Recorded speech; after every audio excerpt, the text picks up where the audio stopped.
Greetings, YouTube, family, friends, and survivors. Just driving up this BLM road, going up to help a friend who's having trouble. And I was thinking about promotions. And I had the most interesting revelation about how sometimes when we miss a promotion, you've been doing hard work, you've been faithful, and you get overlooked. And somebody else gets a promotion in your place, and you know that that person has not really been doing the work. And you get upset, disgruntled. But sometimes not getting a promotion is a promotion. I was thinking the many times that's happened to me, but in the end, it was what was best. It is a very bumpy road. I'll try to drive with this in. I don't even think the camera's going to focus. Are you going to focus? There. Focus. All right. There was one time when I was an electrician. I lived up in the mountains at 7,000 feet. Ouch. Ow. And I worked down in the valley from city to city with a lot of traveling as an electrician. And it was late 70s and the economy just went flat that winter and there just wasn't any jobs. And when you're raising a family, unemployment is not enough to keep from going under. So I went up on the mountain, stayed, instead of going down the mountain looking for work, I got a job at a ski area. I wanted to be on their chairlift maintenance crew because that's mostly electrical work and some mechanical millwright work. And so I went and applied, and they gave me a night watchman position. That was interesting. And then towards the end of the year, they put me on the chairlift maintenance crew.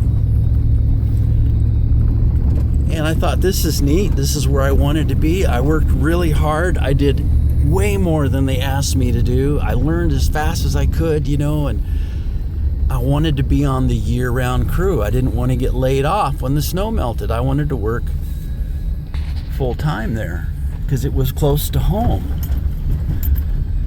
And I get told that I wasn't good enough. They weren't going to hire me for full-time crew. I was actually the 13th man down on the totem pole for the full-time crew. And I go, how could this be? I thought I was doing so good. I climbed those towers. I did the hard, scary work. I did extra electrical work that other guys on the crew didn't know how to do. And what went wrong? And then I heard I didn't make the cut. It reminded me when I got cut in high school football once. That's another story that actually turned out really, really good. But this one, I didn't make the grade. I thought, I don't understand why. So I went back down the mountain for work, and the economy picked up fairly decent in 1980. And there was some jobs, and I was able to pay some bills. And I was working piecework under the table, and I get a phone call from the personnel director from the ski area. And he says, we'd like for you to come work for us. I went, really? It's August 1st. Why am I getting a call now? So I went up there and I met with the personnel director, and I had met him before.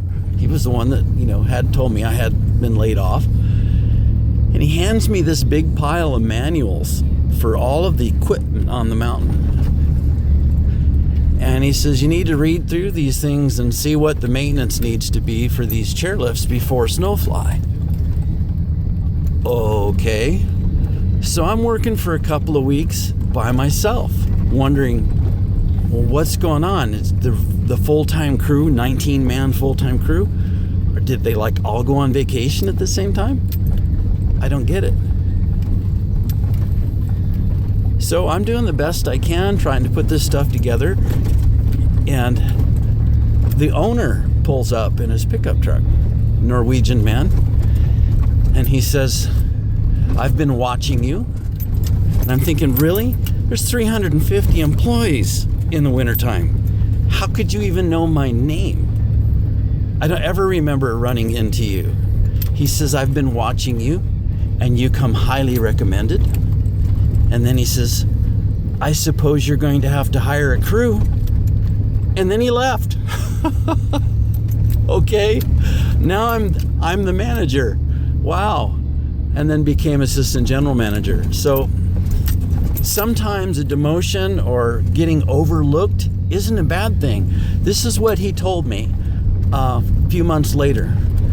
He says, when you put together your crew, do not hire even one person back that's from the old crew. It's cancer. They don't have a work ethic. Hire whoever you want, but not one person from the old crew. Okay, that's what I did. After about a year, he comes up to me, and man, we had a whole lot of construction going on. We're drilling and blowing up mountains, and I'm doing logging with some old growth pine, and we're filling in a lake and reshaping the ski hill and actually building a 56-acre lake. And we're having a 5.5 million gallon water tank installed for the snowmaking system. And it's just really, really busy. And he comes to me, he says, "Steve, does everybody on your crew run everywhere they go?" "Yeah, Jack, that's why I hired him." He'd smile and he'd leave. And we just had the greatest relationship.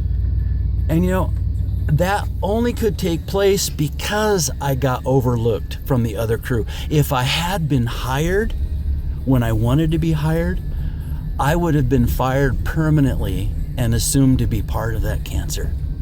So you never know. And that's just one of many times that that's happened to me. So look up. God's got bigger plans than you can even imagine. Have a blessed day.